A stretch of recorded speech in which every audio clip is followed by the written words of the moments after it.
Rudy Giuliani, and this is America's Mayor Live, coming to you from New Hampshire. And we're very, very happy to be here for our second night of broadcasting in our studio that we're building brick by brick, piece by piece, camera by camera, microphone by microphone. Oh, Ted's so nervous, something's going to go wrong. He's working on the camera right now. But I'm going to work on that insane killing, or attempted killing, I should say, mass killing in Colorado, in Boulder, Colorado. A illegal alien named Mohammed Sabri Soliman from Egypt was the attempted murderer who burned 12 people, several of whom very seriously burned. One of them, of course, you could see pictures of the woman's body burning on the ground. He was intent on doing a mass murder. He is part of a group now that's emerging as I don't know what you would call this. It's becoming regular. It's becoming organized. It's becoming a cult. It's becoming a terrorist movement of its own. It's the Free Palestine movement. Very eerily, this Solomon guy said the same thing that Elias guy said in Washington when he was killing the two young people coming out of a meeting.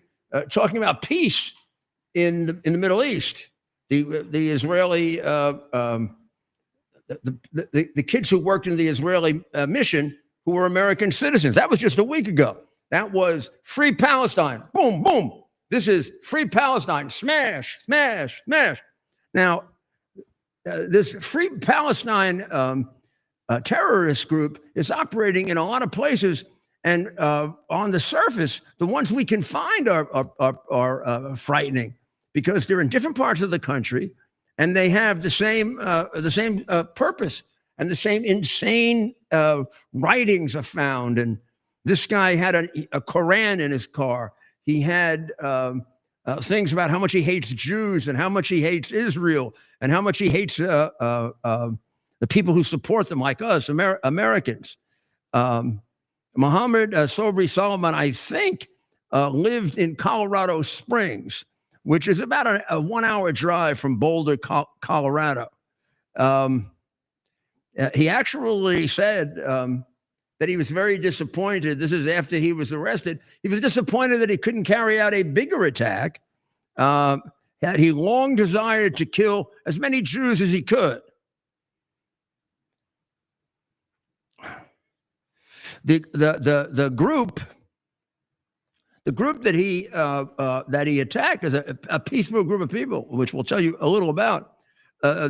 He lived across the street in Colorado Springs from a Messianic Jew named David Costello, who was interviewed and said, I don't understand. I imagine I haven't seen a picture of him, but I imagine he dresses up in a way in which he looks distinctively Jewish. And he doesn't understand why he didn't kill him, and he's just saying his prayers to God that he was spared. And then when he was talking to the reporter, he felt guilty about the people who were killed. He was attempting and was going to do a very, very big mass attack, but he was prevented from getting a firearm because he doesn't have a U.S. visa. Now that's interesting. That firearms salesman, who obviously is quite honest and follows the law, prevented something really massive, didn't he? By doing something that Joe Biden didn't do, taking the fact that he's illegal seriously. Joe Biden didn't take it seriously because the guy came in, should never have been let in. He was let in, even though he came in without any papers or anything else. He then was given a certain amount of time that he could stay here. He overstayed. He was going to be deported. And then he claimed asylum, which, of course, is complete nonsense, because if asylum is fear of political persecution from your home country, either you come here with that or you don't develop it after you're here, unless it's a complete phony thing, like the congresswoman who allegedly married her brother, or people who come in for overnight and have their baby here, so the baby can be American and they can sneak in and get all the welfare benefits that you can get. So instead of doing the shooting, he decided he was going to set all his victims on fire, and he was focusing on this particular group. And the group was it was a group that had been in formation for at least a year, and they had regular. So he knew their sort of routine. They would get together somewhere. It looked to me, they say 25 or 30. It looked to me more like 40 or 50. They would get together, have a meeting, and then they would do a march for peace. They say that they had encountered protesters before, which you would imagine, right? But no violence. They have not had a violent incident. They go about making their First Amendment statement without bothering anybody, except for some reason it really bothered this guy Mohammed Sabri Soliman, who decided to in essence just jump all over them. And he had with him a large number of Molotov cocktails, and he set off a couple, and before he was subdued. The eldest victim was an 88-year-old woman whose name has been withheld, who was a Holocaust survivor. Can you imagine that? Here she is, 88 years old. She's probably a child when she was a Holocaust survivor, and now has lived a good life in the United States, I trust. And this is the way, this is at the end, near the end of her life. This has to happen. Somebody tries to burn her, and she sees someone virtually burned to death. We hope the woman makes it through. There was one that was very seriously burned, and then there were a couple that were in serious condition, and others less so.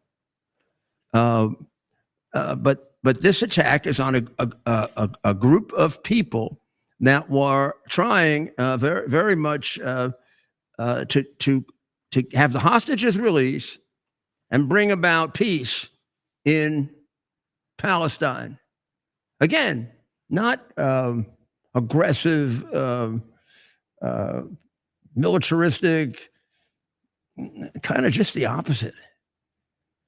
And he shows up here. If you want, can they see this picture, Ted, of him, of his fat belly, and that I gather in his right hand, he had, I think he had something like 60 of them in the car, but he had two with him right there, and those are the two that he used with an inflammatory device to set off the people.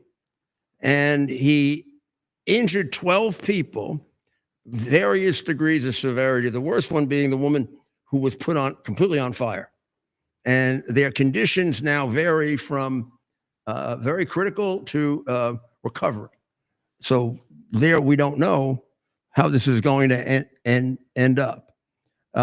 And if we have a video of it, you can hear him saying, and these words become very, very important because we're going to link them together right now in a little something that'll give you a sense of, I'm tired of reporting this individually.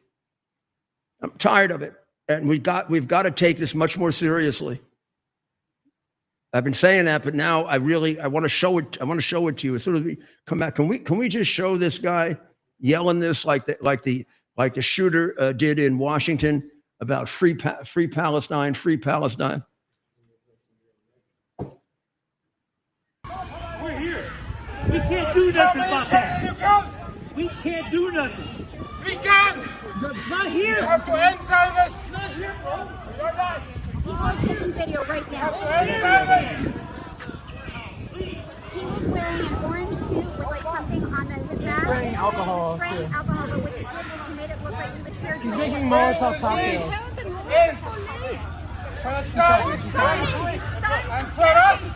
Well, we can't do it when he's got Molotov cocktails. If you are fighting, you have to. That's what he's got right here. Is Molotov cocktails. Right there. They are killers. Get back, Mom. How many children? We're here. We can't do nothing about that. You can. We can't do nothing. We can. Not You here. have to end Zionist. Not here, bro. You're not. People are taking video right You have now. to end Zionist. Well, so now we know why he did it, right? He moved to Colorado Springs in 2022.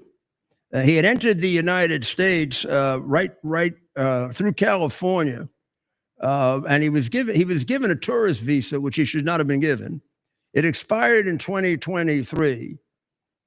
Before that, he had applied for asylum after he was here, which makes it an asylum application that should have been immediately denied. And then another group of geniuses working for Biden gave him a work visa while he was here illegally.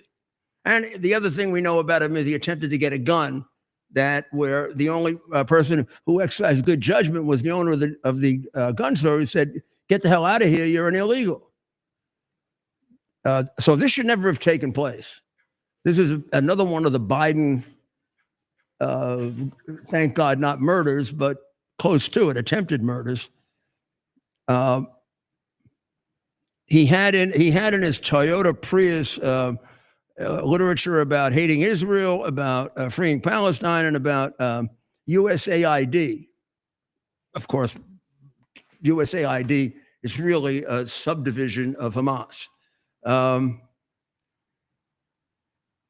And this group, he had some literature about this group called Run for Their Lives, and it's a weekly walk in solidarity with the Israeli hostages. And their focus is on the hostages, not the war. If you look at the screen again, you can see that the police did a good job of cuffing him, and very, very professionally cuffed him. And now he's being charged both federally and under the state. Federally, he's being charged with terrorism.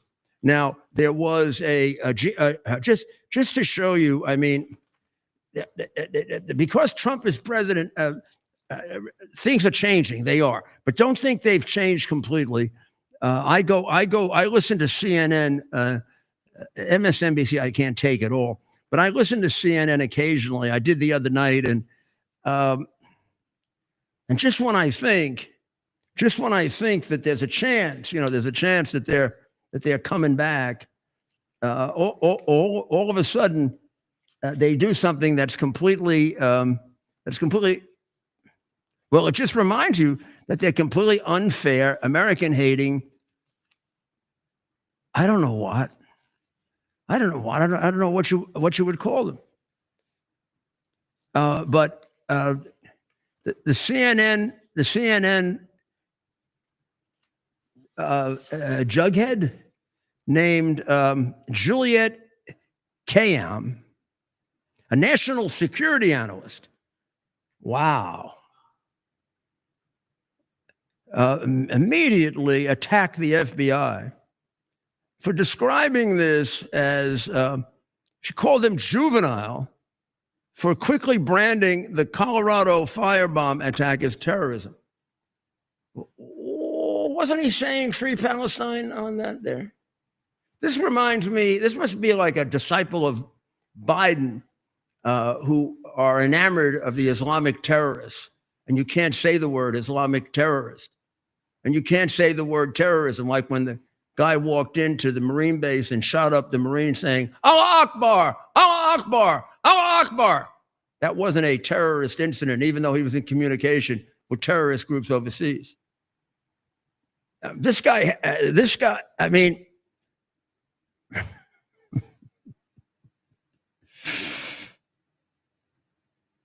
I'm telling you, if a white guy was shooting a black guy, using bad words about black people while he was doing it, it'd be a racist murder. What does the guy have to do? Hold up a sign saying, Obama, please describe me correctly. I'm an Islamic terrorist. I'm a killer. I'm a murderer. I'm a maniac.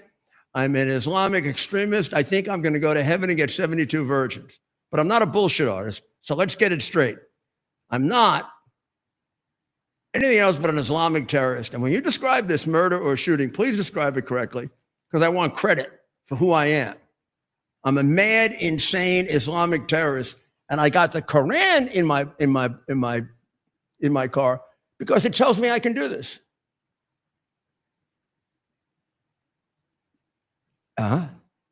It tells me I can kill infidels, particularly Jews and Christians.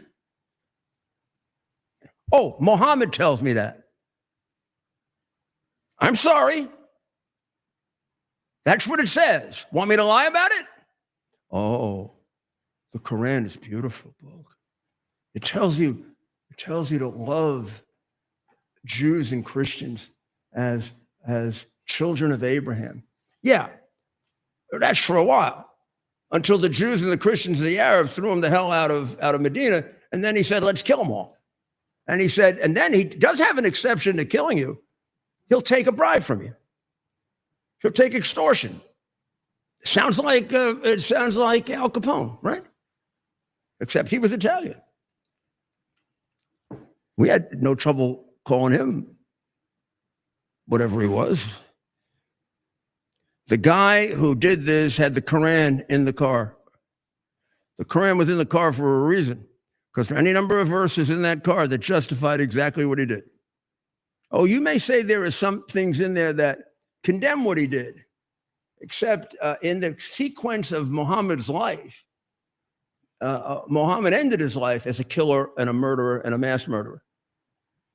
That was in the early part of his life, when he thought he was going to be able to convince people that his religion was the true religion, and that the angel Gabriel really came to the Temple Mount and took him up to heaven and introduced him to Abraham and to Solomon and to Jesus and to the prophets.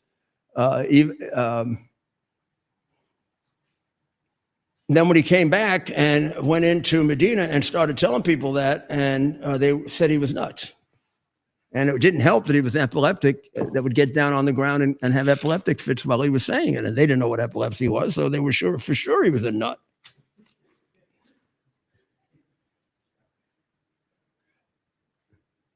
The truth will set you free. If you keep following this book without amending it substantially, we're going to continue to have people who try to burn 83-year-old women who are people who escaped the Holocaust because they don't think that Hitler finished the job. Now, how many of these people have said that? And who was the biggest supporter of Hitler's final solution? The chief holy man in Jerusalem, who spent many, many, many days with Hitler.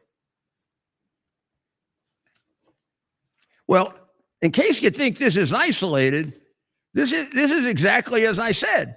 This is exactly the words that were used by the guy who killed the two young people, the two Israeli diplomats in Washington. It was exactly the sentiments of Cody Balmer. Remember Cody Balmer? Cody Balmer is the person who burned, who attacked Governor Shapiro's home because of his concern for the Palestinian people.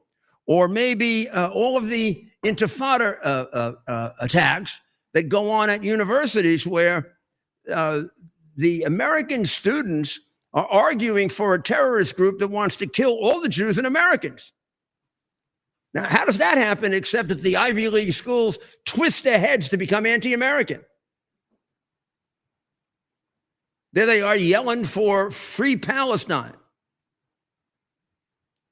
free the Hamas, kill the Jews, well, River to Sea. Same thing, Free Palestine, the Antifada groups. And then we've got the Squad and the House of Representatives, Free Palestine. And then we have recently Arthur Cheliotis of Columbia University, formerly a distinguished professor, my ass. School wouldn't be like that if they had distinguished professors. All he had was insane anti-Semitic conspiracy theories and lies about the Gaza war, which he was allowed to spout until Trump just put too much pressure on them. And this guy was a big shot in the labor movement in New York. And how about the candidate for mayor, Zohran Mamdani, who's running second, and a very strong second, supported by the Democratic Socialists, anti-American party. He wants to free Palestine. And it is their brainwashing. It is their unrebutted by their people, by the Democrat Party, a decent political party that loved America would throw them out. It would throw them out. These people belong in the Democratic Party of the 1840s and 1850s, or the 1860s that went to war for slavery. They don't belong in a modern Democrat, Republican, or any kind of party. The broken windows theory applies really well here. The first one of those Squad members to say that should have been tossed out of the party. But Schumer instead went and hid. God forbid he should stand up for the Jewish people. They only have given him millions and millions of dollars, made his career.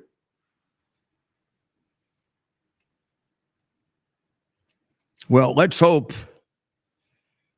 that we have a national effort to investigate this and show the connections, because a lot of this is funded by two groups. And I don't think that Soros doesn't have his hand in this, but there are some people that are more involved in it than even Soros. And I think we should heed the warnings of our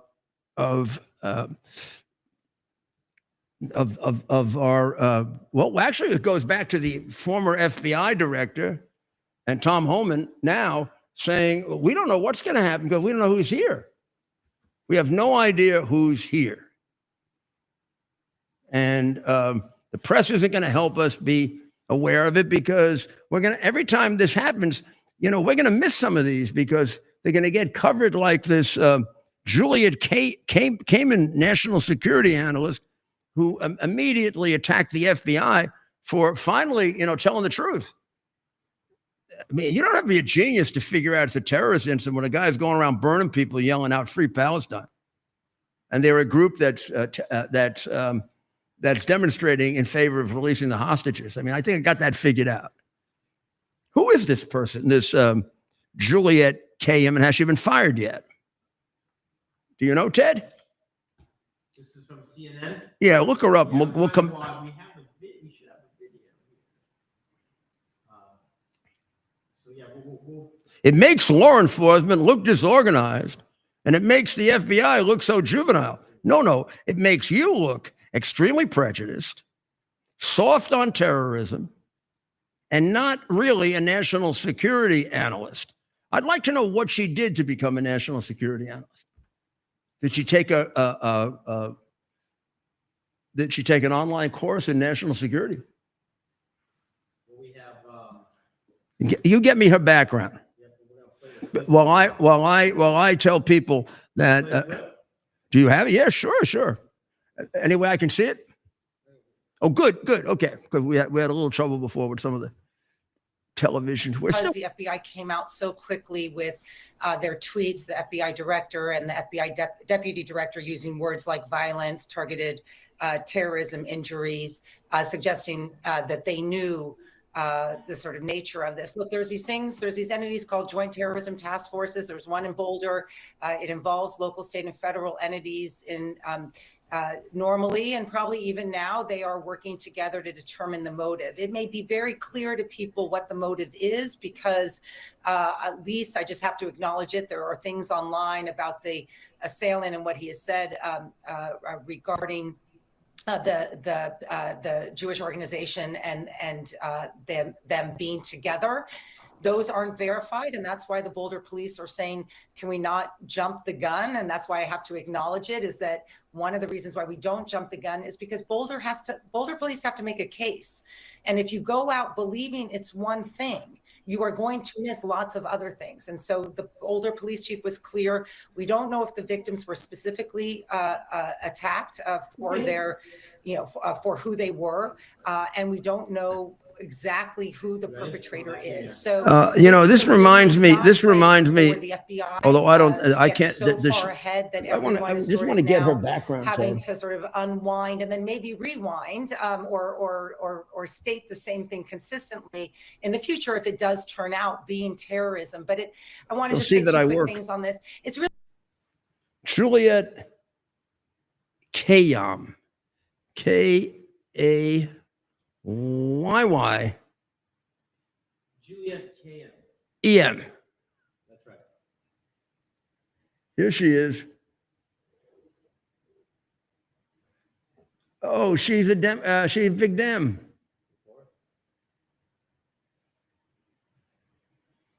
Oh.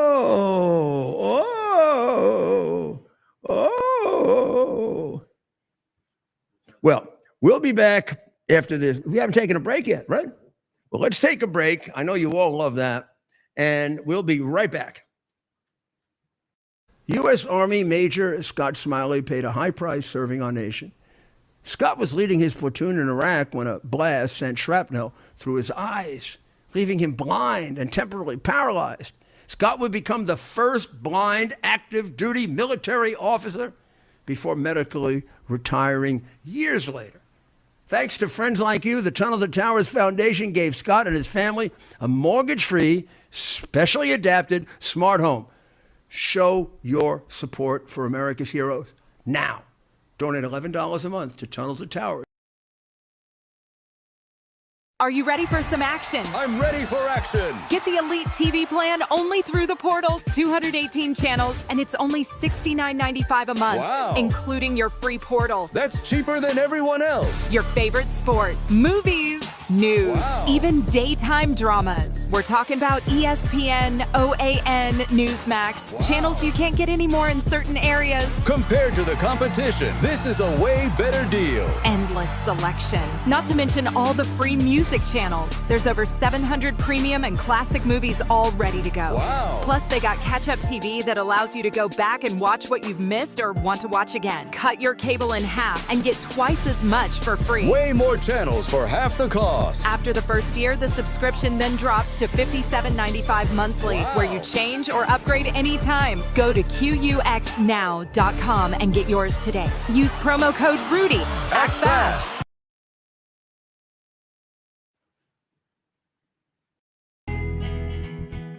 Here we are, pretty much at the beginning of the process here at this pristine, I call it a laboratory. It's not like a factory, it's like a hospital. This is the beginning of the process for roasting. Deep grain, very good quality. Most people don't use this quality. We deal with small farmers because they like to know who we're dealing with. They give us the highest quality, all organic, non-GMO. You should know all Arabica beans, no Robusto, all Arabica. They're going to go into the roaster, and it'll get roasted for about 20 minutes or so.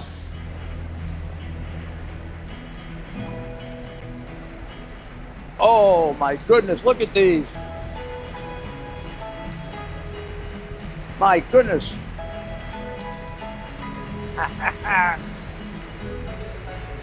You're going to want to specially order these.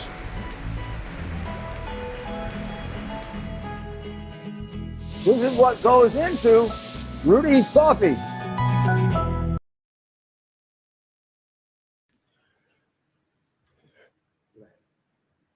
Well, I guess it's pretty well settled that the attack in Colorado was a terrorist attack, an Islamic extremist terrorist attack, very much tied in with 4 or 5 other either attacks or diatribes, using very much the same exact language and approach. And there are plenty more that we probably don't even hear about. And that's language that we also hear en masse during the Intifada protests that we have now in America, which comes to us by virtue of communist money, Islamic money, and Soros. China, which made that agreement with Trump to hold off the tariffs for 90 days, is already reneging on the agreement by not making the rare earths available. Now, I'm going to just veer off on this in case anyone in the administration is listening. Will you please not sign an agreement with Iran? I mean, it really is going to make the president look bad. He criticized Obama for trusting them. Well, they've gotten no better since Obama. They've gotten worse. They've killed more Americans since then. Since the time Obama made the worst agreement in the history of America by agreeing with them, and now with Soleimani and others, they probably killed 1,000 Americans. What the hell are we doing signing an agreement with a group that has killed 1,000 Americans that violated everything they agreed to in that original agreement and have been caught doing it and even chastised by the United Nations? It was so bad. There are certain people that you can't negotiate with because they're liars and they're killers and they're insane murderers. And the Ayatollah is one of them.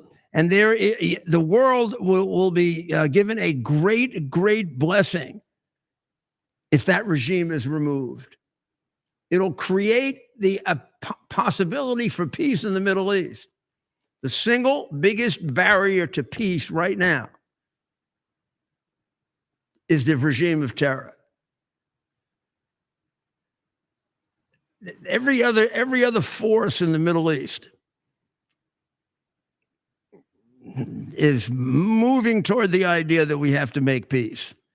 The groups that were dead set against it, Bibi Netanyahu has done a great job with the United States government not giving him much encouragement, in fact, trying to stop him in doing away with them. Iran's on the brink. The Ayatollah's on the brink. Please, let's not save them. Please.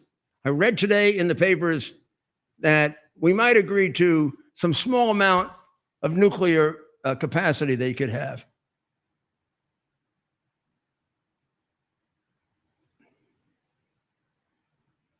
The president was right when he said no nuclear capacity. Not that much. None.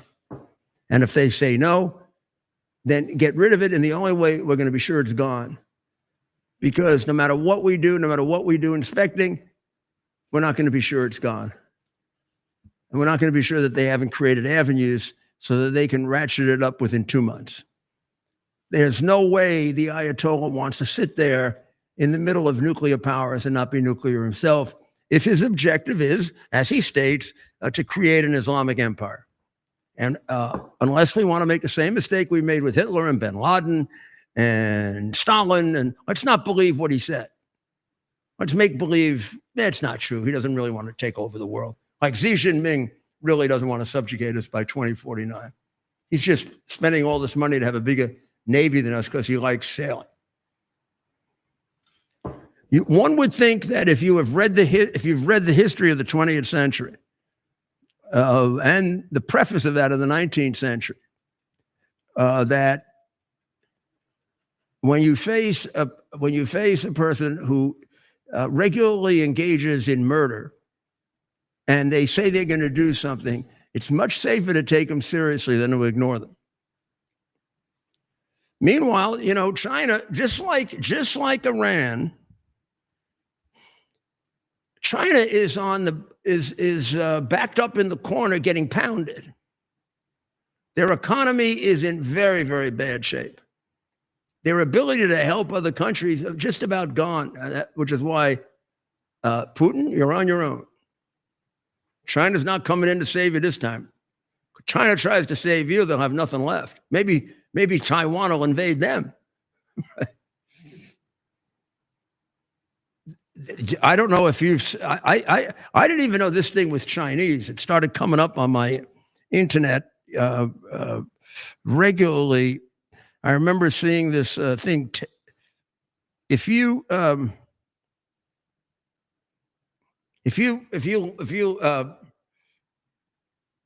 was like Timu is what I'm talking about. And they'd have this thing where they'd say, "You just won a big prize."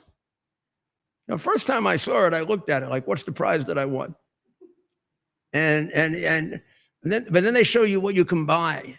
Now, everything. Luckily for me, everything I saw that I could buy was a piece of crap. It was like, the stuff you would get in a third level 5 and dime when they had third level 5 and dimes. Stuff that was stolen from somebody else. Temu sells shit. They make a fortune, however. Do you know how much their users are off in the United States? Since Trump said don't do anything with them? 58% already. And Shine even more. So keep up the economic pressure. And by the way, NVIDIA is trying to get around the Chinese sanctions by developing a chip that they're going to make offshore and sell it to China. Luckily, we caught it. And I think Jensen Huang, who is the CEO of that company, should be called in and told that NVIDIA is going to have sanctions, and he's going to have personal sanctions that are going to make it impossible for him to live out the rest of his life in the great, grand, princely style in which he lives it out. Don't screw with the United States. And don't mess around with China. In fact, we should be finding ways to take a very hard line with anybody who screws around with China. Because if you're screwing around with China, you're screwing around with the end of American democracy and freedom. And by the way, if you read what they write, or you read what they say, or you paid any attention to what comes out of there, I'm not exaggerating one bit. We don't realize that we are at war because they're at war with us. We don't realize that they are at war. And it's a Cold War, but it's a warm war too. They have found a way to kill us and get away with it and not have to sacrifice any of their own men. We've gotten beyond the economic warfare with that. Economic warfare has been going on forever, and it is reflected in these trade deals and the way in which they've stolen our material, but they've been killing us for quite some time and whittling down our resources. Think of the damage fentanyl has done to us, and to a large extent to the young population that would fight for us. Think of the damage that COVID did to us and a lot of our allies, the Western world. So it's very, very difficult when they're at war with you and you don't realize you're at war with them and you're trying to play nice. How about we play tough instead? And Americans realize, for example, try not to buy this Chinese crap. Become aware of it. Listen, I wasn't. And I subscribe to a certain extent to the same philosophy that's now, if you subscribe to it, you're really uninformed and stupid. But the philosophy was, if China does enough business with the West and gets involved in the benefits of the capitalist system, they'll turn. From the very beginning, they knew that they were going to use the capitalist system. They were going to take the capitalist system from the point of view of you can develop wealth, but not the system where you end up with free economic systems like you have free political systems. That the economic system was going to be dominated by the political system. So they have one centralized authority that controls the economy, controls their lives. And they are probably the most dedicated Marxist or Maoists on the planet, the ones who run the party. There was a point at which there were more Falun Gong in China than communists, until they started slaughtering them and taking out their organs and selling them. It is even documented by the United Nations that basically works for China, that China has the biggest illegal organ sale organized crime group in the world. You can get anything from them if you have enough money. You want a heart? It came from a living person. You need a kidney transplant. You can get one. Enough money, they'll bring it over from China. They just take someone in the Falun Gong, kill them, and take it out. They don't wait for somebody to be in a car accident or something like that. By the way, these reports come from the United Kingdom. There's no reason not to trust them. Another thing you should be aware of is, and Gerard Baker in the Journal today does a really good job of laying it out, and that is that the CCP, the Chinese Communist leadership, regards Harvard as their university of choice. It's the training grounds for the many thousands of mid-career bureaucrats that it sends to the United States. It included, their alumni included a former vice president of China, and also the country's top U.S. trade relations negotiator, and sons and daughters of communist leaders study at Harvard. And they go to learn how to turn their country into the dominant superpower, which they have told us. Revolutionary Marxists committed to the ultimate destruction of Western civilization and American-led capitalists. At Harvard, of course. Where else would they go, says Mr. Baker.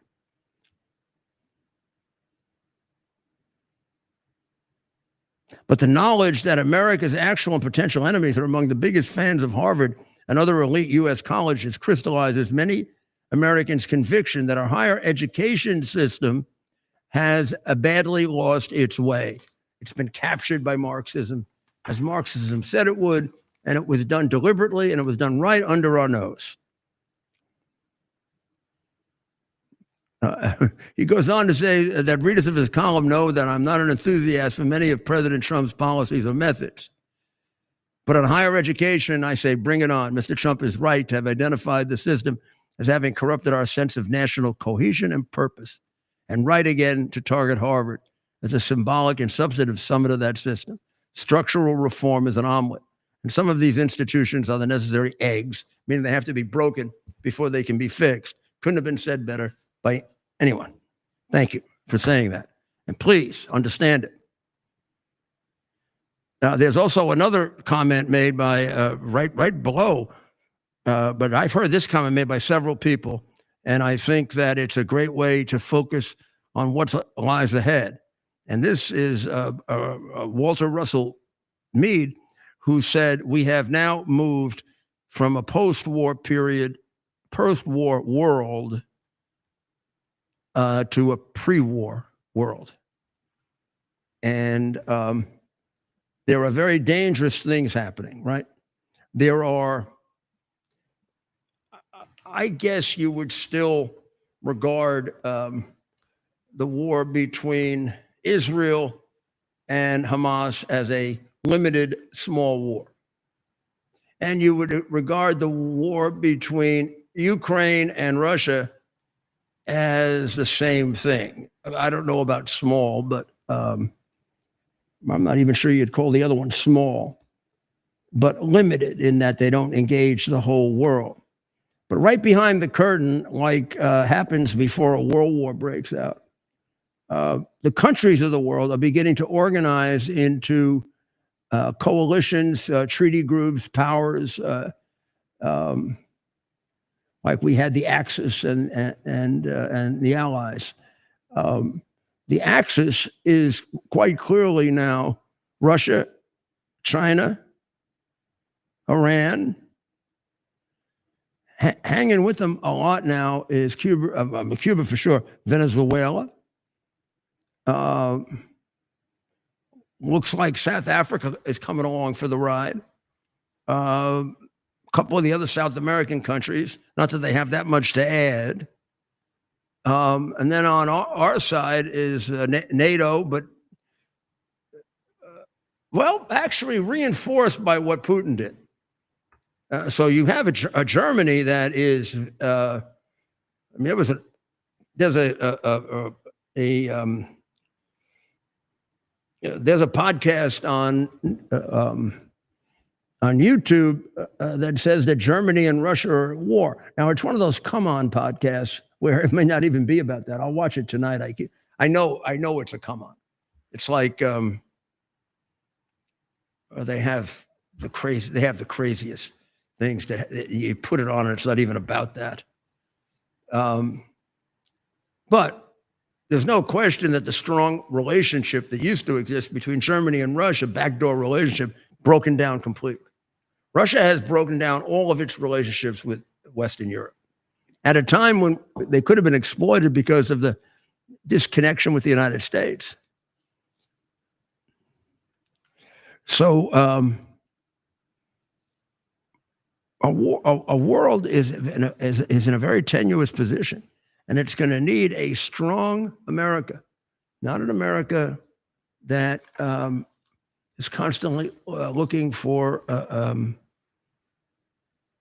agreements, because our method of getting agreements is peace with strength, and the strength part you lose when you don't exercise force when you should and you have to.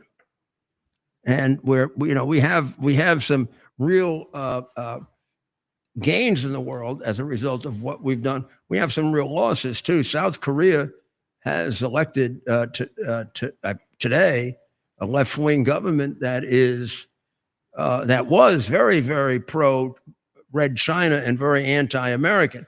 Now, the candidate, since Trump has been elected, has changed his approach somewhat. The left-wing candidate, Lee Jae-myung, and he succeeds Yoon Suk, who was a conservative president, who back in December asserted martial law over the entire country for fear it would be taken over by communists. He was removed. He was impeached. They're trying to imprison him, I think, and that made it a very, very difficult election. And his candidate, the candidate of his party, lost to Lee Jae-myung, who is who has in the past been very close to Red China. Now, he has made certain concessions during the election, one imagines, in order to get elected, but let's hope they're more than that. Now, one of the things is that he's going to expand relationships and is in the process of doing it with the United States. He's going to work much more closely with Japan, but he doesn't exclude continuing to be friends with China and Russia. So he's going to play both sides against the middle. Right now, we could use a more motivated, a South Korea much more committed to the danger of the Kremlin. But this is what we got, and we're going to have to work with it. And Trump is very, very good at working with these people. So it might not be as difficult as we think, but it is worth keeping your antenna. It is worth keeping your antenna off. I do not know why there's a rumor. Why there's a rumor that we would allow the country, Iran, to keep a low level of uranium enrichment. I don't know why, because I thought that was soundly rejected, but that is the rumor that's going around. Again, you know my position on that nothing that the Ayatollah writes is worth it. So you're not going to have that security. So he's really giving you ice in winter. Now, Ted, there's a poll that came out, and they keep withholding the numbers in the poll, and it measures the Democratic Party against the Republican Party. Do you have that poll? That's right, Mayor. We do. Democrat Party's favorability ratings have dropped to a historic low. This, according to a new CNN poll conducted by SSRS. While many in the party say publicly that their leaders should do more to stand up to President Trump, Democrats and Democratic-aligned independents say 57% to 42% that Democrats should mainly work to stop the Republican agenda rather than work with the GOP majority to get some of these Democrat ideas into legislation. So this, as you said, Mayor, has been hidden and not talked about much. But senior CNN political data reporter Harry Enton on Monday, and we're going to play this clip. You know, he didn't sugarcoat it. Pardon me? He did not sugarcoat it for the Democrats, and so what's the actual number? Let's play the clip. This from Harry Enton at CNN. This is their pollster. Last few months, the first 5 months of the Donald Trump presidency, right? The first 4 months of the Donald Trump presidency, that you expect that Democrats would have this massive lead on the economy. It ain't so. It ain't so. The party that is closest to your economic views, in November of 2023, it was the Republicans by 11 points. Now it's still within that range, still within that margin of error, plus 8-point advantage for the Republican Party. How is that possible, Democrats? How is that possible after all the recession fears, after the stock market's been doing all of this, after all the tariffs that Americans are against, and Republicans still hold an 8-point lead on the economy? Are you kidding me? This is This is new CNN polling. Yes. How is that, when we look for trends, how is that trending with other data that you're pulling in? Yeah, if it was just this one CNN poll, that would be one thing. But take a look at Reuters Ipsos. What do we see here? Party with a better economic plan. Well, in May of 2024, just before Donald Trump was reelected president, Republicans had a 9-point advantage. Look at where we are now in May of 2025. The advantage actually went up by 3 points. Now Republicans have a 12-point advantage when it comes to the party with a better economic plan. And again, this is after months of supposed economic uncertainty in which the stock market's been going bonkers, in which the tariff wars that Americans are against have been going on. And yet, despite all of that, the Democrats are down by 12 points on the economy. This speaks to Democratic problems on the economy better than basically anything that you could possibly look at. The Republicans still hold an advantage on the all-important key issue of the day, and that is the reason why, even if Donald Trump's approval ratings are a little bit lower than they used to be, Republicans are not out of the ballgame because they still have a clear advantage on the economy, whether you look at CNN's polls or whether you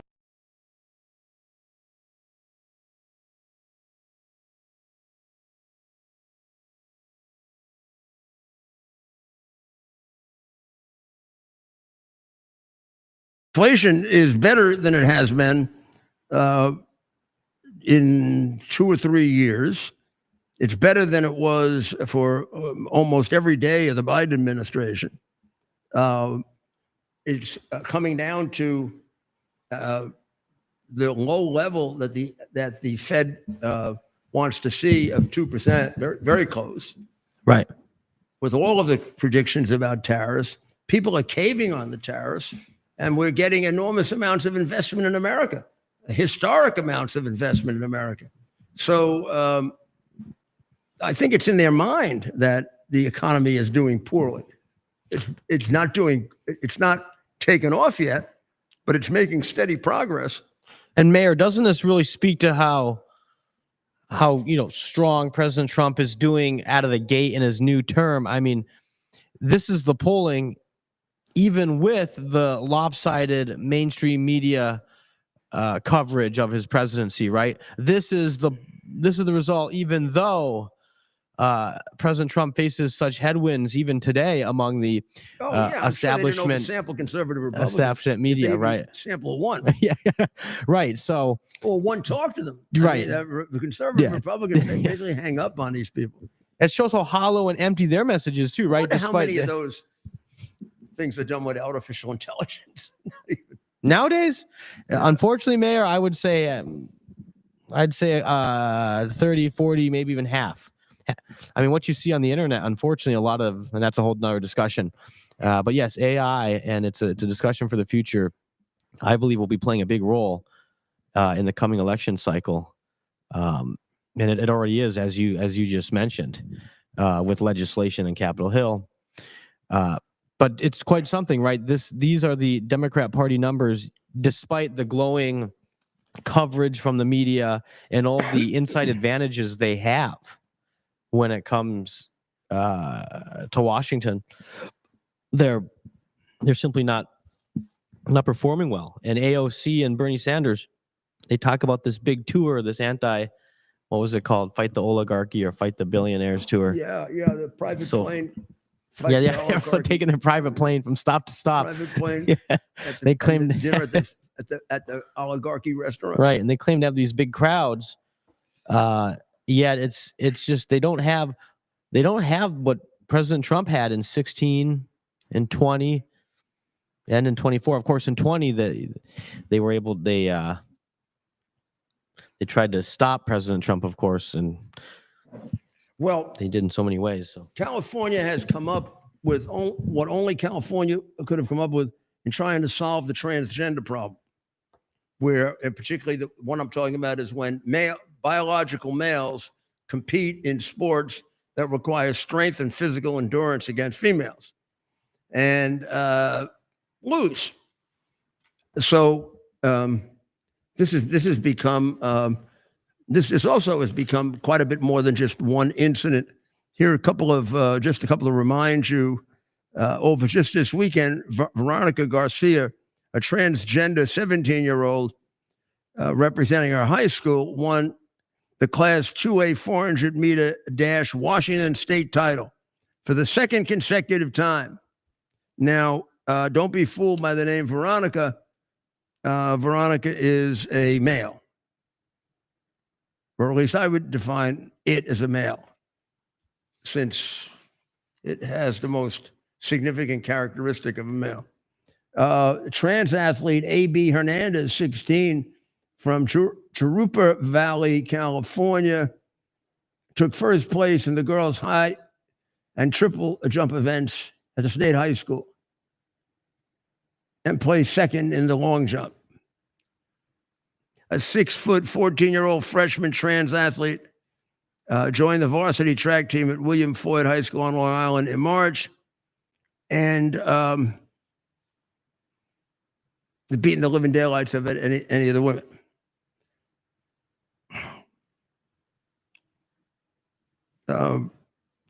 Then you have the entry into basketball, and all the lefties are permitting it. Track and field, and the question is this fair, or is this really depriving women of the rights that we created for them in trying to deal with this prejudice? The Civil Rights Acts, which say that there shouldn't be any reference to color of skin, and there should be a recognition of the differences between the two sexes. There are differences with regard to stamina and strength and everything else, and you can deprive women of all the benefits that they can get from winning or competing fairly in contests, or you can just hand out all the trophies to men. In California, what they do is they since a lot of the women say, we missed the glory of being on the podium. That's an expression. So now you run a race and the man wins by 150 yards, and you haven't even started and he's finished the race. But you get up on the podium like everybody wins. Everybody wins. So I don't know why we have these competitions anymore if everybody wins. How do you bet on everybody wins? Maybe they can have win big, less, and not at all. No, it wouldn't work. Huh? It takes some of the excitement out of sports. I guess it would. I guess it would. Of course it would. So let's take a short break and we'll be right back.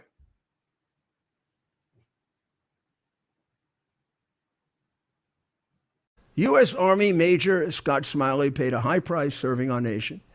Scott was leading his platoon in Iraq when a blast sent shrapnel through his eyes, leaving him blind and temporarily paralyzed. Scott would become the first blind active duty military officer before medically retiring years later. Thanks to friends like you, the Tunnel to Towers Foundation gave Scott and his family a mortgage-free, specially adapted smart home. Show your support for America's heroes now. Donate $11 a month to Tunnel to Towers.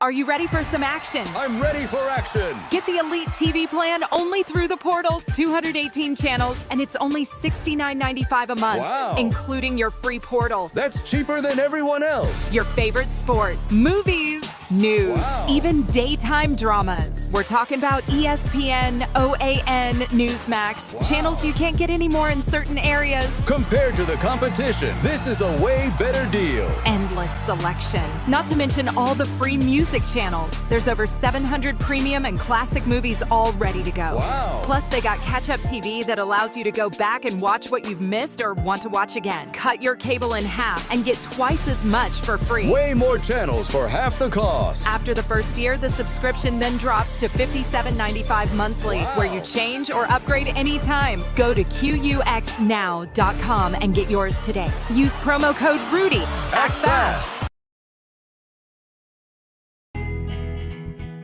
Here we are, pretty much at the beginning of the process here at this pristine, I call it a laboratory. It's not like a factory, it's like a hospital.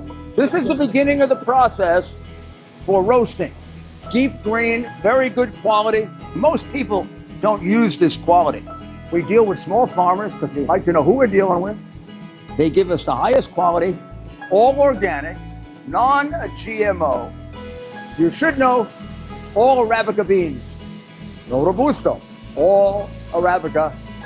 They're gonna go into the roaster and it'll get roasted for about 20 minutes or so.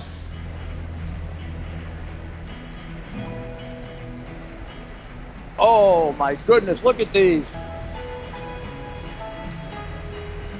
My goodness.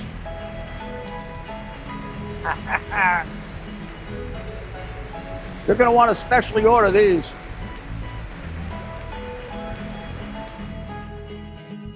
This is what goes into Rudy's coffee.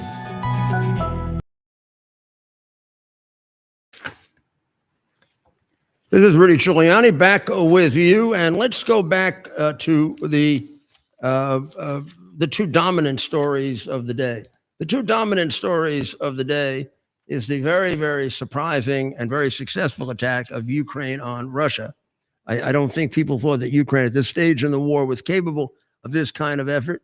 I think that not only is it the energy to carry out this effort in this one day, but it's the effort of planning something like this over 1 year to a year and a half period. And it wasn't turned back at the Russian border. There was full, absolute penetration of Russia all the way into the Asian part of Russia, which is phenomenal and says a great deal to the American army. I mean, it is true that Ukraine, like Israel, has developed out of necessity a very, very good army. But the reality is, they should not be able to do things that we can't do. Now, I'm not sure we can't do this, but they really pull this off. They pulled it off brilliantly. I mean, no leaks of it. They say they didn't tell the United States. As you know, I do not believe that, because I think the reaction of the United States gives away the fact that they did tell us about it, and that we did know about it. But in any event, it was quite an attack. So, and it did have a substantive impact on the Russian government. And this is the thing that was amazing about this, among other things, is this was not, as far as I can tell, carried out from Ukrainian soil. This was carried out right in Russia, fairly close to the target they were hitting. In one case, they had their main office right next to the secret police office of Russia, and Russia was no better for it. If you look on my screen now, you'll see, let's make sure I get it right here. I want to make sure I have it right here.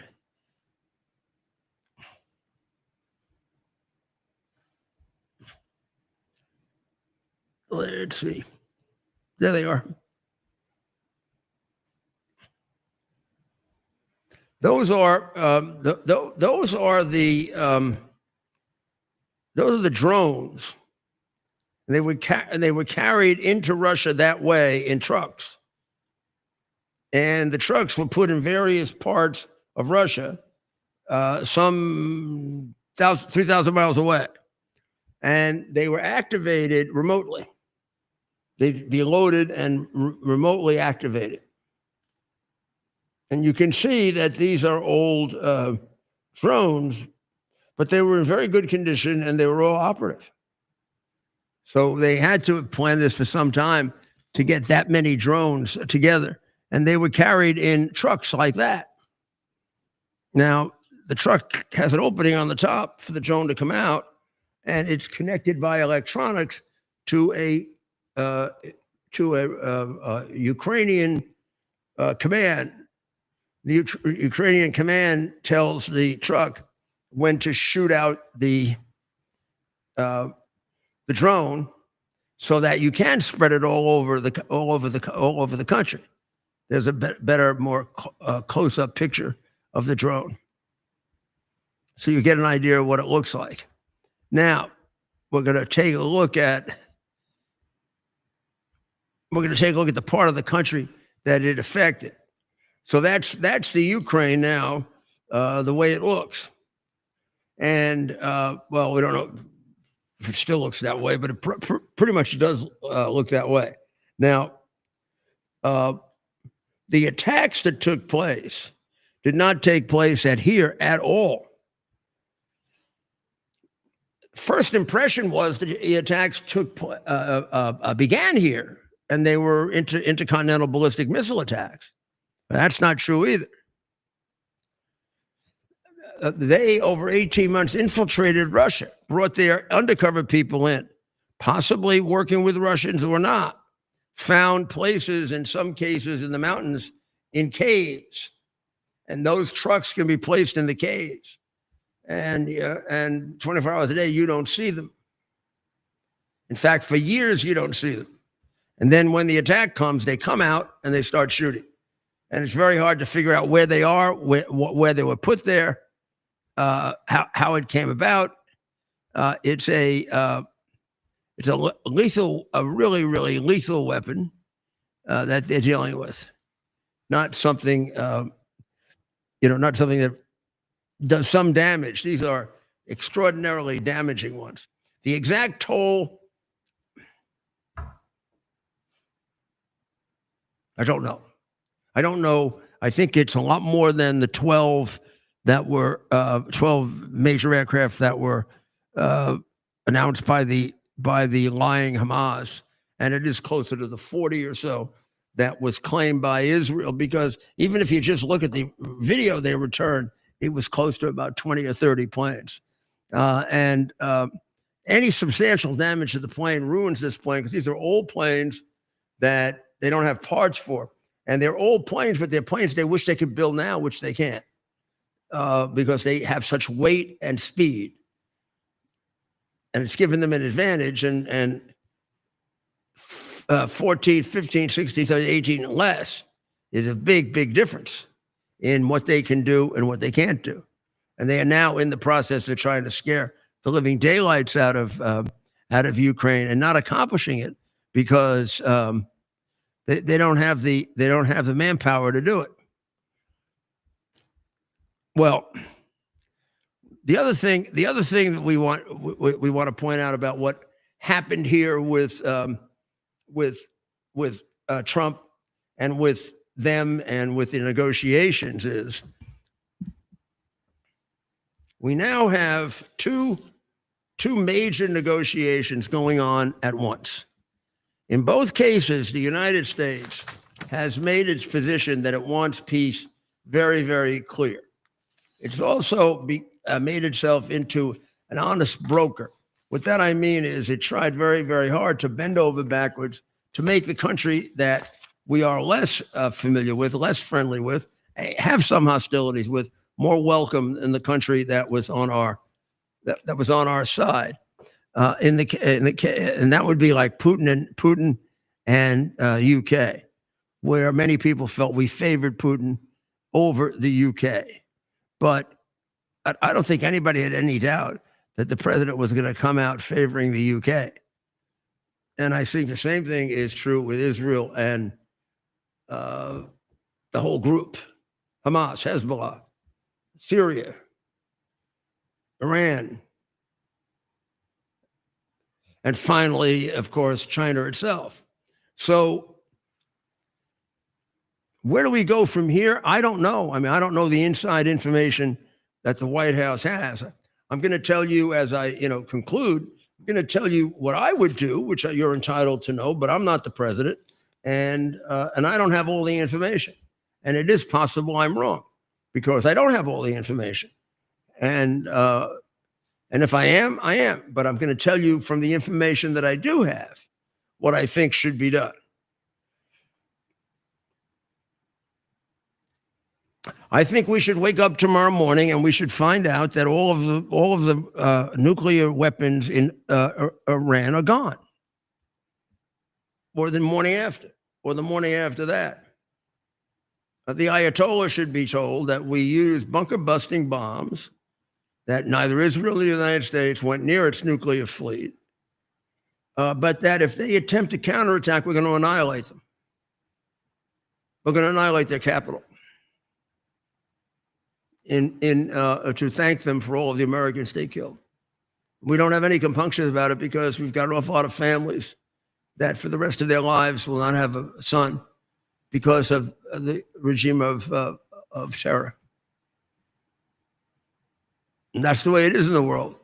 You try to lock us in, you try to box us in, you try to take us over, we're not going to even let you get to first base. So we'll let you exist if you just say nothing when we get your nuclear weapons out. But you try to do something when you take it out, then we'll make sure you don't exist and you never exist again. We'll just wipe out the territory. And I'm going to tell you, there'll be a lot of complaining and but they won't take us on. If anything, this period has been very, very instructive in showing us how weak our allies and even some of our enemies are. That they're not anywhere near as strong as we thought they were. And we're at a point where we're regaining our strength. I wouldn't mind having another 6-8 months, so we were even up there more. But if we had to do it now, we could do it right now. As far as Ukraine is concerned, they should be told to stop. And they're going to have to agree to split the difference. They're going to have to agree that, Russia shouldn't get any territory. It's wrong, but they came in, they took it. You couldn't take it back. The administration at the time didn't think it was worth it to sacrifice Americans for that purpose. And it's too much to review all that. But what we will do is we'll make sure that we build a facility there that houses the military of the countries that support you and make sure that Russia doesn't do this ever again. No more. No more, no more, no more. So I think that should be our goal. Our goal should be a demilitarized zone, access to the world councils, and ultimately for a period of time until it becomes stable, a large contingent of military from each part of the world right there. Now, we're doing them a favor, but they're doing us a favor too. Right there means 400 miles from Moscow and 400 miles from Tehran. And did I say 400? I meant 500 miles from Tehran and 500 miles from Russia. That's right, 500 miles from Russia. 400 from China, 400 from Iran, and 500 miles to Moscow. So we can make it clear that we're not going to have large contingents of troops there. We're not going to occupy troops, are not going to occupy European or Asian countries. But it is worth getting our air base back that Biden gave away, Bagram, from Iraq, and making it into a primary air base in that region, because we can track a lot from there, and we're in a much better position to counterattack anything they do just a few miles away from them, 400 miles away from them. And that should be part of our negotiation with them. It isn't, but it should be. So I'm telling you what I would do, not what is going to happen. Ted, you have any questions since I laid out quite an agenda? Well, Mayor, what we're now covering.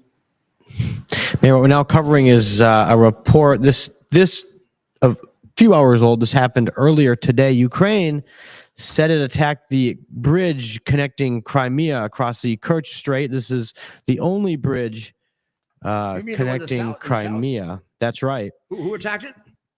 Ukraine. They attacked it but did not take it out. We're playing video of it now. They did not take it out? They did not. Ukrainian security service claimed in a statement that several pillars were damaged in an early morning operation. This after several months. Was it done on purpose, or were they fighting over that area? This was done on purpose. This was done, well, I guess, yes, this was done after Ukraine had covertly planted explosives on support structures beneath the water. The underwater support pillars were severely damaged at the seabed level, and the bridge was shut down for a number of hours. We are awaiting news from Russia. Is that what I'm seeing on the screen right now? That is what you're seeing right now. That didn't take out the bridge? The bridge has not. Wow. We're being told it did. We're being told. Well, I mean, I don't know it seems like there's a hole right in the middle of the bridge, unless it's a drawbridge. Woo! I can't believe that to take out the bridge, unless we're watching the bridge over the River Kwai. So let's see here. Yeah, that really does appear. Where's Alec Guinness and William Holden? We're maybe let's see if that's it. This might be a better view of it here. Let's see if we can play this. Did not take it out. Here's a different view right here. We believe, we haven't confirmed this, but we do believe this is. I can put the bridge back if you want. I have my. Right here, Mayor, if you watch the screen here. I got my magic map here. Here's the bomb going off underwater. Did not take out the bridge. The bridge was closed. We're being told it's been reopened. This, of course, the only bridge connecting Crimea.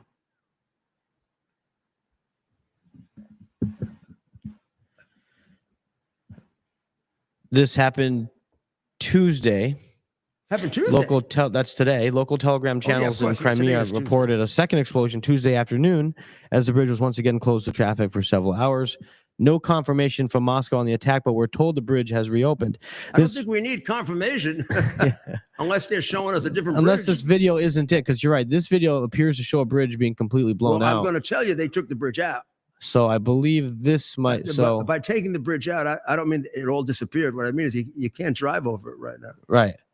So that is a great symbolic hit. Right, here are the bombs going off underwater. Well, how come you this is like, you're in the bottom of the ninth inning, you're losing, 10-2, and now you start hitting home runs. Right. I mean, this. Well, now let me explain the significance of that bridge. Yes. I don't think it's the Kerr Bridge, right? K-E-H-R. Across the Kerr Strait, yes. Yeah. That's the Kerr Bridge.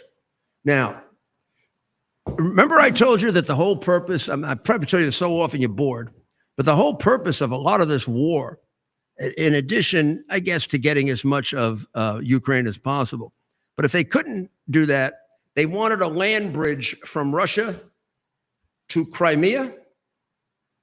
Right. Well, I mean, a lot of that is why do they need one? They have a bridge, and it's right here. Let's see if I can get this to work. Oh, I have the wrong one. I've been working on my pens.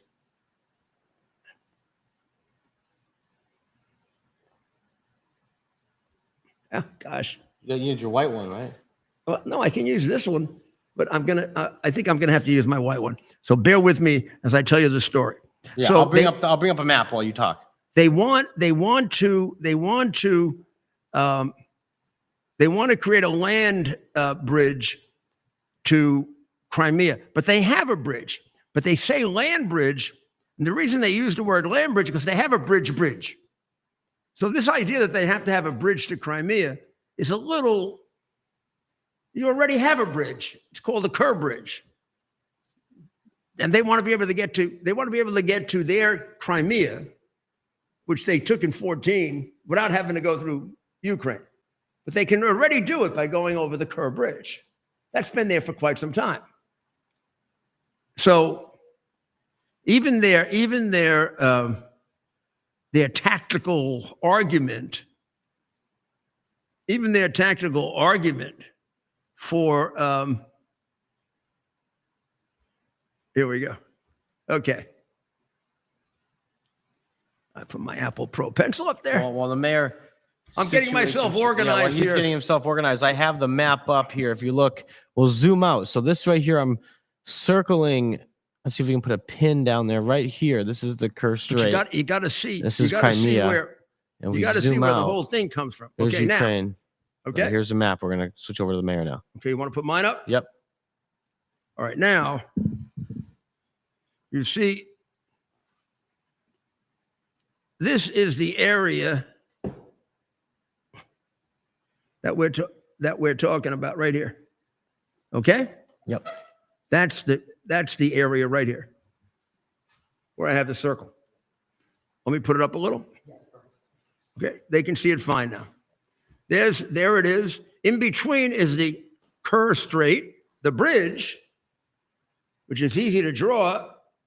It's a lot easier to draw this bridge than to take it down, I guess. Right?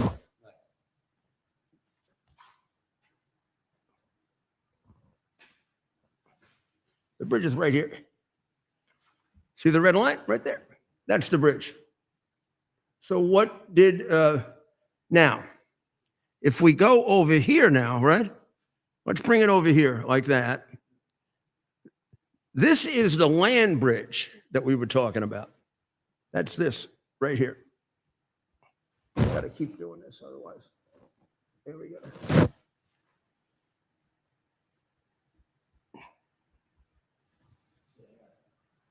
The land bridge, go look up where Luhansk is, okay? Right beyond Luhansk. Right behind Luhansk is Russia. So if you go from Luhansk all across all of the flesh color territory, right? You now can go by car and not have to go over a bridge to go from Russia to Russia, because Russia considers Crimea part of Russia, and that's why they wanted this. Land bridge. But a lot of experts said, "What are you so interested in a land bridge for? You already have a bridge.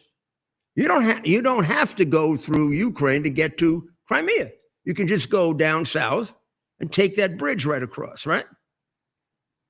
Well, now they have their land bridge, right? But Zelensky says, "Okay, pal, you have your land bridge. You won't give us any of that back. So there goes your bridge.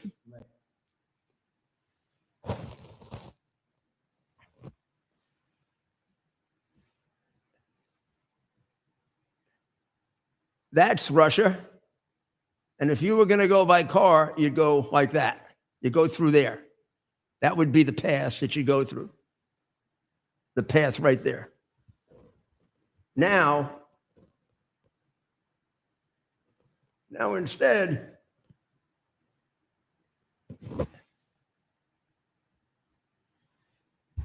that bridge is taken out. And I think that was if we're talking about bold steps, right? I think that was a bold step, Ted. I think that was a very, very bold step. And when did that happen? Today. That happened today. But so we're trying to get an update on what's going on. So I have to say, instead of there being a Russian counterattack, there was a Ukrainian pylon, right? Right. Ukrainian doubled down. That alone, had they not done the other attack, this would have been considered a very, very aggressive and bold thing to do. Right. Take a look at how long that bridge has existed, Ted. Okay. Just take a look at how long it's been around. It'd be very interesting to see how the Kerch Bridge, the Crimean Bridge, was built in 2016. Well, it started in 2016 and it ended in 2018. So it was built when they took Crimea. Remember, in 2014, we'll just remind people of history here. In 2014, when Sissy Obama was president, Russia never attacked while Russia attacked under Bush, it attacked under Obama, it attacked under Biden. They never attacked under Trump. Under Biden, under Bush, they made a rather minor attack down in the Georgia area, which almost was justified by the terrorist activity coming out of the south of Russia, Islamic terrorist activity. That's an Islamic area that has never been comfortable being part of Russia, whether they're communists or Russian Orthodox or infidels. And they went and did a military action there, and there was fear they were going to actually take over Georgia, but they didn't. Then under Obama, they waited until the end of the Obama administration, watched him do the red lines. I never did anything, and said, okay, we got a chance here. They went in the way they did before, and they took Crimea pretty quickly, and they held an election in Crimea, and they got elected. Now,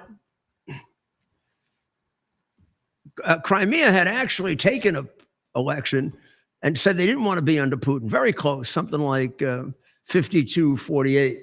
But Crimea had always voted pro-Russian in the Ukrainian elections. Now, that's a little different. They'd vote for a Ukrainian who was pro-Russian as opposed to a Ukrainian who was pro-Western. But that was true of a good deal of what you're seeing on the map. They were politically aligned. They were politically aligned with, if you were to do this, hopefully it's ready to work. Let's see. Yeah, it's ready to work now, I think. Well, more or less. Pretty much, if you were to do this, okay, right there, okay? This part of, I may even been a little bit too generous to the West, but this part would be West, okay? They'd vote for the Western Party. This one would vote for the Russian Party, called the Party of Regions, okay? And but no matter what, it usually used to come out something like this. Like that, 48-48-2. And sometimes it gets shaded toward the West. Sometimes it gets shaded to Russia. The last government they had before the revolution under Zhivothenko was pro-Russian. Yeah. They got thrown out. He went off and lived with Putin, like all the monsters do, right? Right. He left Ukraine with $800,000 in the bank. Must have given most of it to Putin, who's one of the richest men in the world, right? Yeah. And then Russia invaded. And Russia invaded. I don't think they even at the time when they invaded were talking about taking all of Ukraine. This is in 2014. When they invaded in 2014, they literally wanted, they didn't, interesting, I didn't remember about the Kerr bridge, but they invaded because they wanted a land bridge to Crimea. They wanted Crimea and a land bridge to Crimea.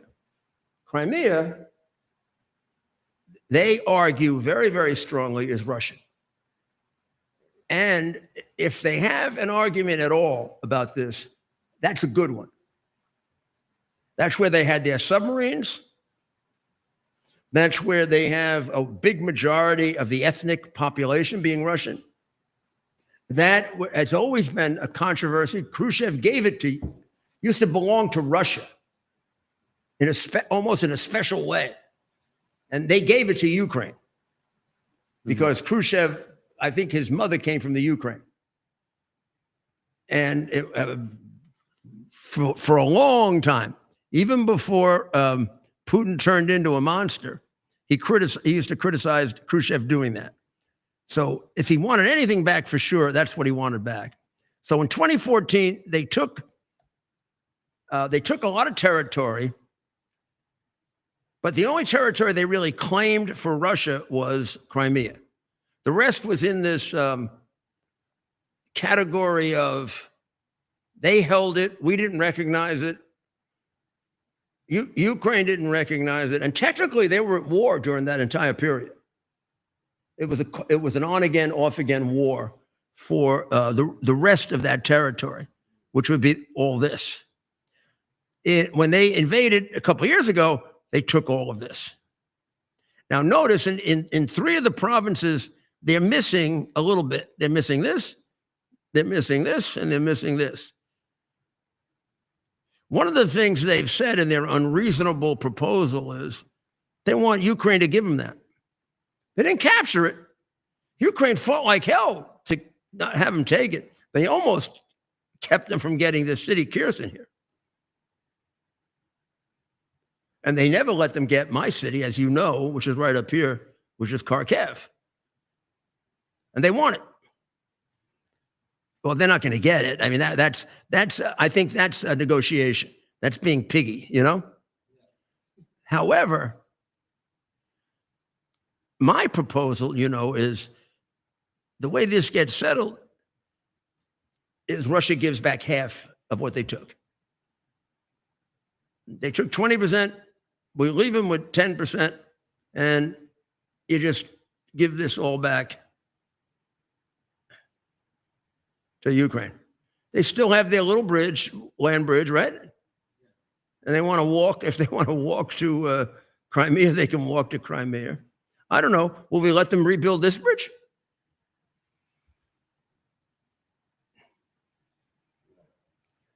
So if you're in Russia, right? Let's say you're in Russia. Here's Russia, right here. Let's say you live here in Russia. Before the war, this present war, you'd have to take your car down here and go over the bridge to Crimea. But you didn't have to go to through Ukraine, right? Now you can go like this. I don't know, it's a little faster. We have a whole war over that. You know what the war's over? War is over. If I were teaching history, I'd say this is the 2/3, 1/3 war.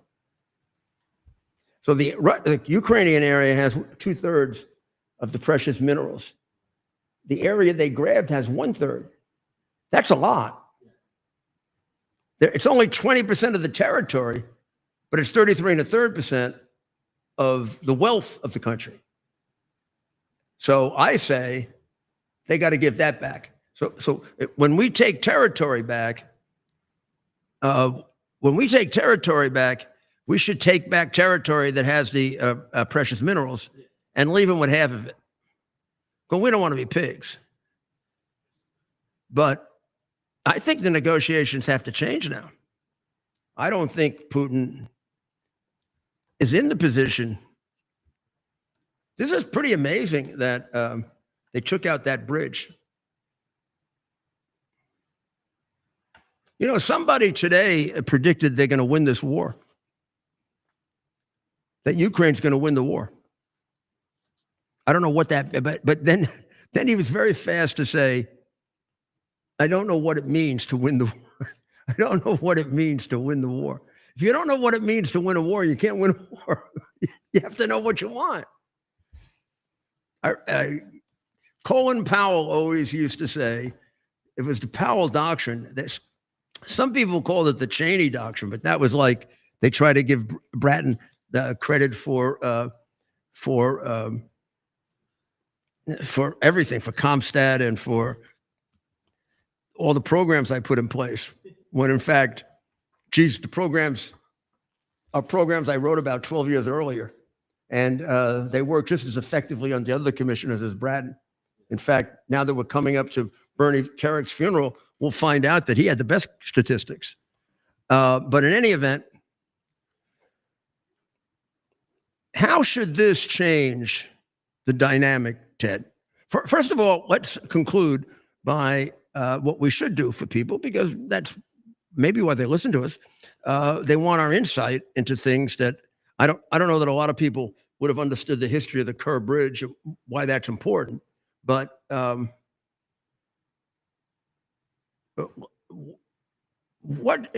what's the immediate impact of this?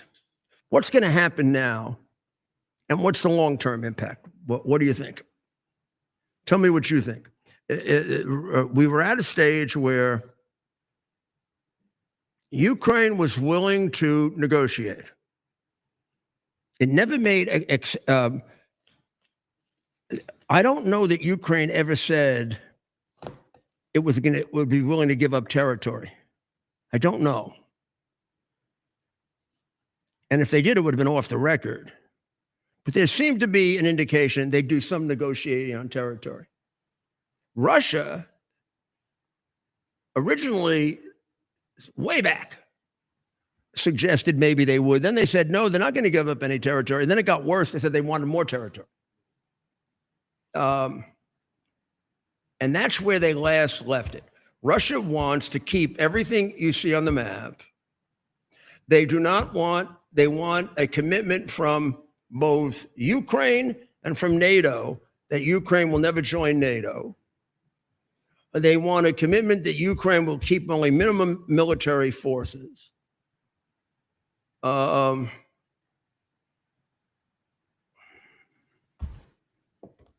else? That they won't join EU.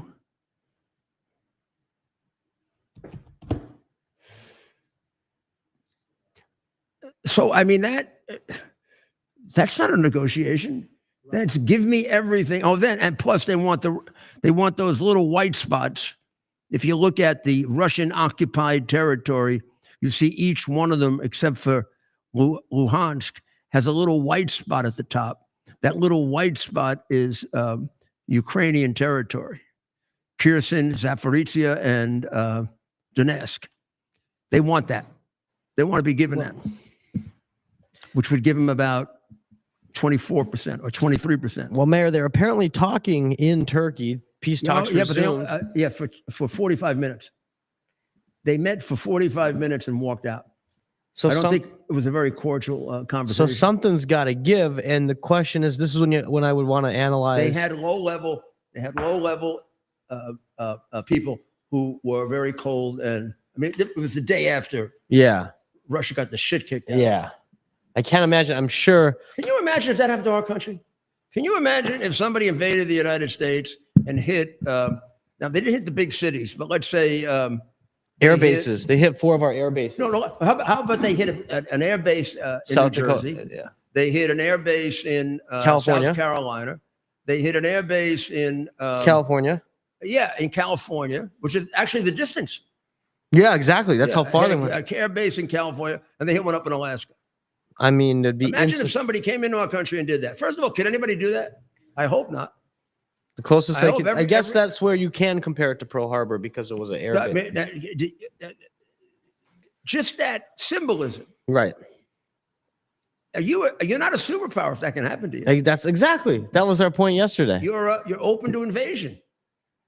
Maybe Ukraine maybe this was a very good move on their part, and it speeds up the end of the war. But Putin he has to save face. He So can't what does just. he have to do? What's he going to do? Is he going to bomb Kiev? Try to take out Kiev? What would be an appropriate? What would be format? Well, Mayor, I would just ask you. What would be if I were asked appropriate short of nuclear war? If I were asked this question on Who Wants to Be a Millionaire, I would phone a friend, and I would be calling a certain. I'm not home. I'm in the movies. Oh, yeah, the movies. Okay. Okay, well, here we go. And then I had somebody. Now's the time to go take a break if you're watching it. And I'll say my piece, and then we'll get back to the mayor. So if you're watching this at home, take your bathroom breaks now. You want me to tell you what I think? I'll give you. Want me to give you a shot now? You set First me of up. all, I don't honestly know what I. Okay. I don't know. I certainly don't know what Putin's going to do. I think before he can return to the negotiating table, he has to do something to flex his muscles, doesn't he? Right. He can't go like a little beaten rabbit to the negotiating table. Here his country gets, I say his country got raped. A great country doesn't get raped. Right. This country that they say that Russia is 30 times bigger. I don't care that they don't look 30 times bigger, but they're certainly gigantic, as the great historian Pamela said. Russia is a big country, and Ukraine is a small country. But the small country kicked the shit out of the big country, and humiliated it. In addition to everything else that it did, it humiliated Russia. That's a humiliation to have that happen to you. Right. They didn't stop one of those attacks. Right. This is like, even when the Dodgers beat us last year and we got humiliated, at least we won one game. Right. So doesn't he have to do something? Yes. Before he could even go to the negotiating table? And you would think so. I just don't know what his options are. And, I guess when you're in a place like Russia, he has a tight control over the media. So who knows what the Russian people even know about this, right? I guess it's somewhat free. Certain number of Russian people double-crossed him. That's the other interesting I don't part. see how they could have established. Did they do 4 hits or 5? I think they did 5 hits, 4 big ones and 1 small one. But in any event, let's say 4. They did 4 hits in geographically diverse places. Right. So it wasn't just 1 penetration. It was 4 penetrations. It means they had to set up headquarters there. They were there for anywhere from 6 months to 18 months setting this up. They had to bring in trucks in all the way from Ukraine to that part of, I would imagine they drove them in. Otherwise they might have been detected by air, right? Right. They had to find locations to hide them. They had to find remote. I don't think the remote locations could be as far away as Ukraine. Maybe the ones near Moscow could have been, but I think the ones in the Asia part of Russia, they had to get out of there by airplane. Surreptitious airplane flight, because they took their people out. Which means they probably timed the remote, I would guess, particularly in the remote parts of Russia. Now, the one up designed a clever drone launching system. Pardon me? Sorry, I'm playing a video all the time. Well, you're trying to show how it was done? Yeah. I mean, so those trucks were driven in. Now, they were driven in and hidden for some period of time. And then they turn into that. But it was as far as the description is concerned, it was done remotely. That was set up to do all of that when they set something off in a remote location. Now we got to do a little interpreting. I don't think remote can be 3,000 miles away. That'd be a hell of a remote. So plus, Zelensky said they got all their people out. So it means they set it off and they escaped. Now, you could set off the ones in Moscow, what is it, 600 miles away, probably in Ukraine.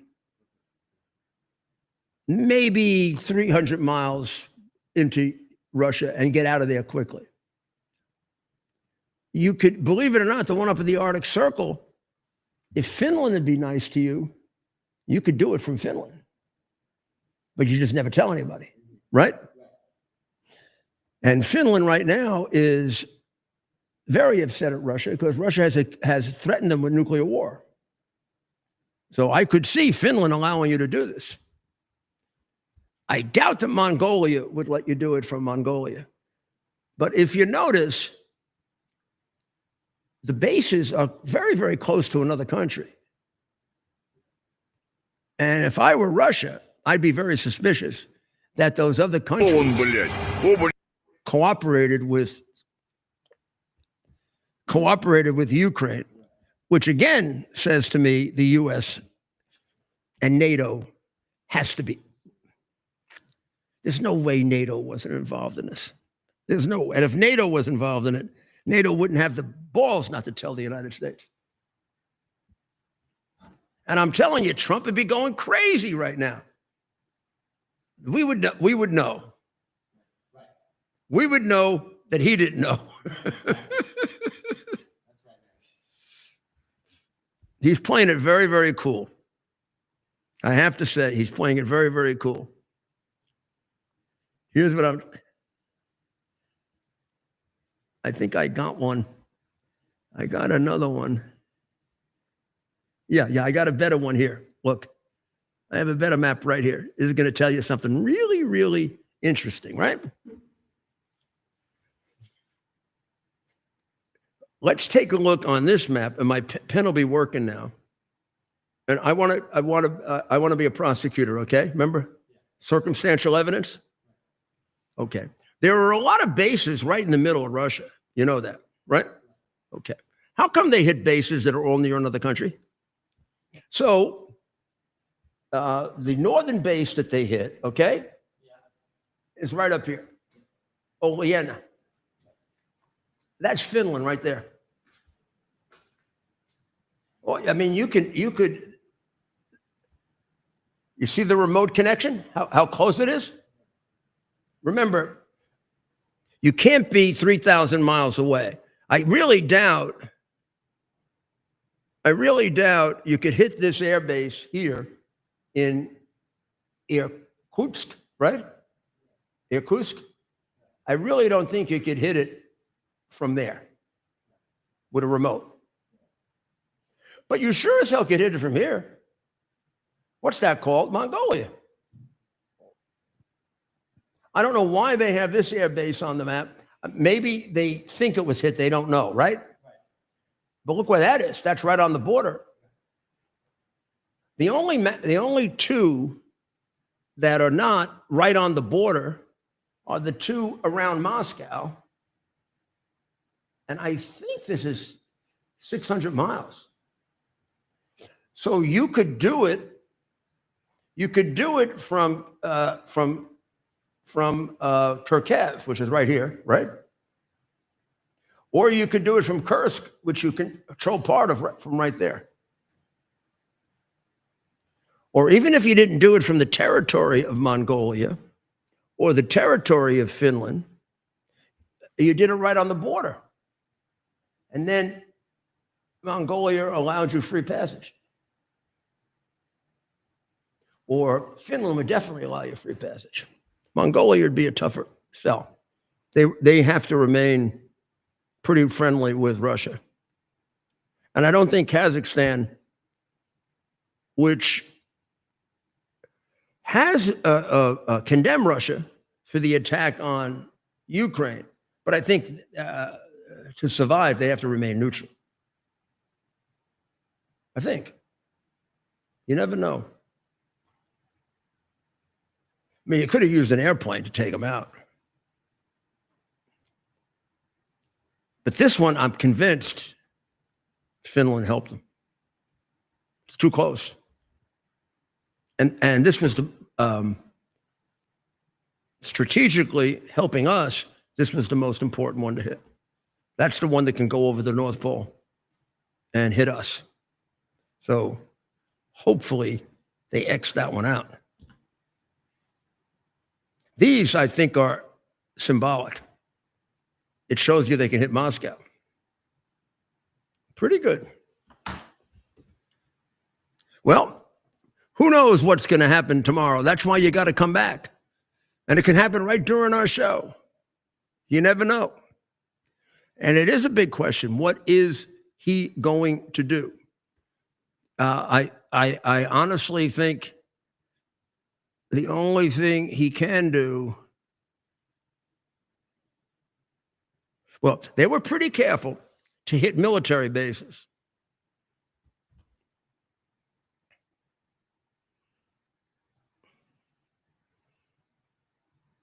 I think his temptation is going to be to hit the Capitol. He has shown indications at different times that he wants to destroy the Capitol. Maybe he'll do that. That would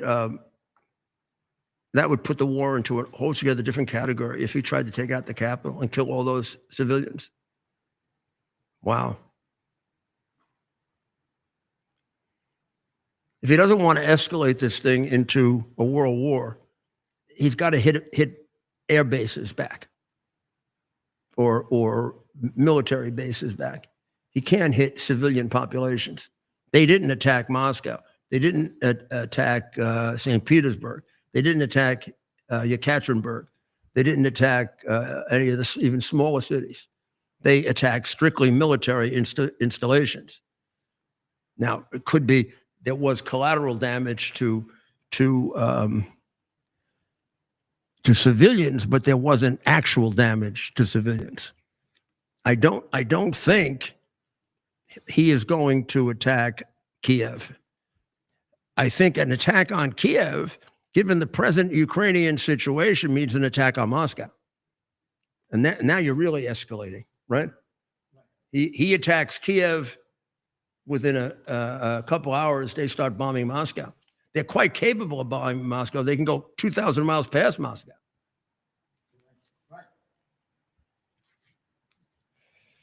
Well, we'll be back. We'll keep on top of it all day tomorrow for you. And we'll get as much information as we can. See what happens here. My real interest is I would like, as everybody's paying attention to Russia, that we take out the nuclear weapons in Iran and get that off our plate for ourselves, for our children, for our grandchildren, for the future of Israel. I don't see how you move in Israel with the Ayatollah there. And as long as we're going through all this, let's have something very real come out of it. Well, again, pray for all these people, huh? That's the best we can do. Ask God to look over this and make sure the wisest decisions are made, the best decisions are made, so we can get to a peaceful world.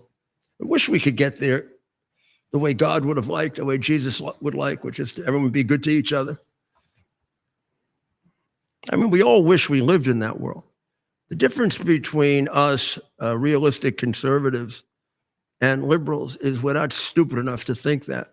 Because if you think that, you cost more lives. But of course, we all wish it were the other way. But if you live in the world of wish, you can't be a leader. Then you'll lead a fairy tale, right? Well, pray for the people of Ukraine.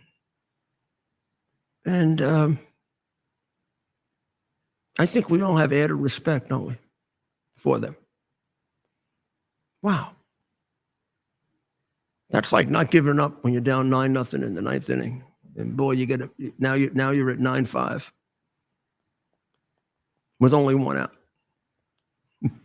Everything is compared to baseball. I pray for the people of Israel, the chosen people. Pray for the people of Iran who are the oppressed people. Pray for everyone who's in those situations in all different parts of the world, and pray for America, of course. And pray for our president. This is very hard times he's going through. This is much more difficult than his first term. He didn't have wars like this. He got rid of the wars.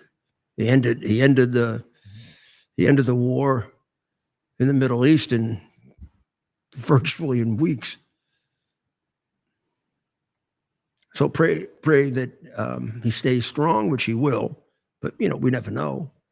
And pray that he makes the right decisions, that he has the wisdom that comes from you. We'll see you tomorrow at 7 on Lindell TV at X. We're on X at 7 too, as well as Lindell TV, and also then at 8 on X. And then we're also on, I haven't announced this in quite some time, we're on YouTube.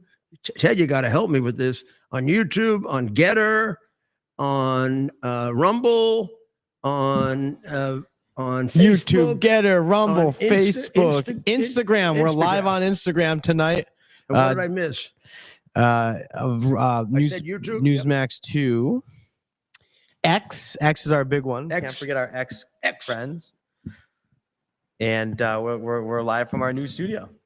Well, we'll be with you again tomorrow night. Right. And we'll be ready for whatever comes our way. That's Again, right. Say a prayer for my friend and the repose of the soul of that great hero, Bernard Carrick, who's going to be buried on Friday at St. Patrick's Cathedral. And for his family, that they have some degree of peace. Thank you. And God bless America.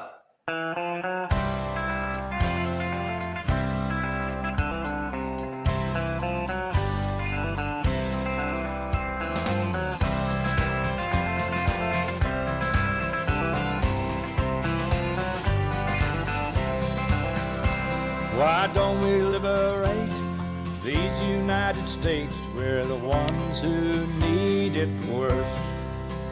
Let the rest of the world help us for change, and let's rebuild America first. Our highways and bridges are falling apart. Who's blessed and who has been cursed? There's things to be done all over the world, but let's rebuild America first.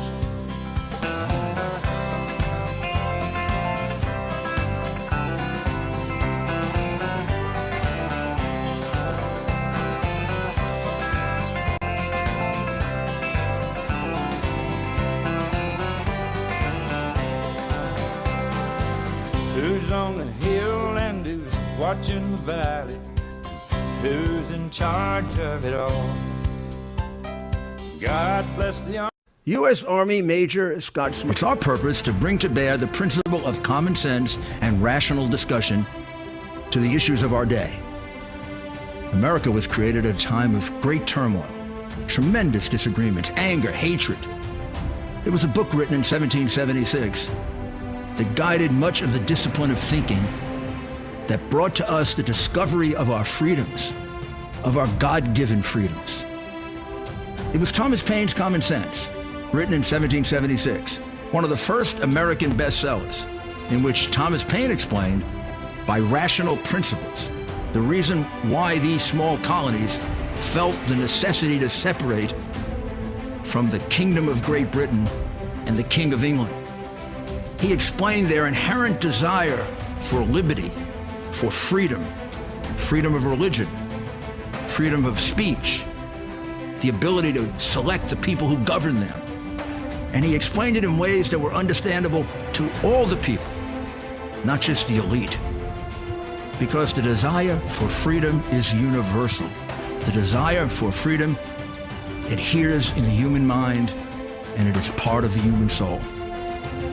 This is exactly the time we should consult our history. Look at what we've done in the past and see if we can't use it to help us now. We understand that our founders created the greatest country in the history of the world, the greatest democracy, the freest country, a country that has taken more people out of poverty than any country ever. All of us are so fortunate to be Americans. But a great deal of the reason for America's constant ability to self-improve is because we're able to reason, we're able to talk, we're able to analyze.